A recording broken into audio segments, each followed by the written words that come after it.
সুতি ধুলিয়ান থেকে শুরু করে শামশেরগঞ্জ সর্বত্র কার্যত তাণ্ডব চলেছিল ওয়াকফ আইন বিরোধীদের।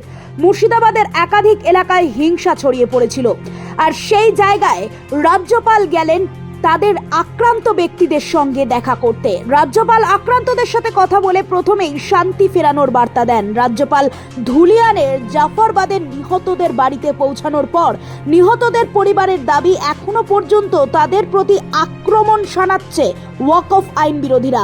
এলাকা ছেড়ে চলে না গেলে ক্ষতি করা হবে বলে হুমকি দেওয়া হচ্ছে তাদের প্রতি। পীড়িতদের সব রকমের অভিযোগ শুনে রাজ্য ভবনের পিসি রুমের ফোন নম্বর দিয়েছেন রাজ্যপাল। বলেছেন, সমস্যা মনে হলেই যেন তাকে ফোন করা হয়। Suggestions given by them. All this will be considered. I will take it up with the government of India and the state government for appropriate action. And I also ask them, feel free to talk to me directly. Direct phone number has also been given. We'll be in touch with them. Certainly, steps will be taken. So what they need is, they said we want justice. They will get justice. We want peace. They will have peace. Certainly, we will do everything that is possible to give them a sense of security. Sir, they don't have any faith on local police. They only want that police can be settled here.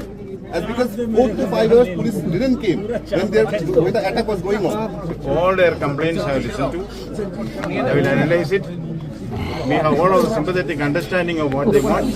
We will do all our best to see that they get justice.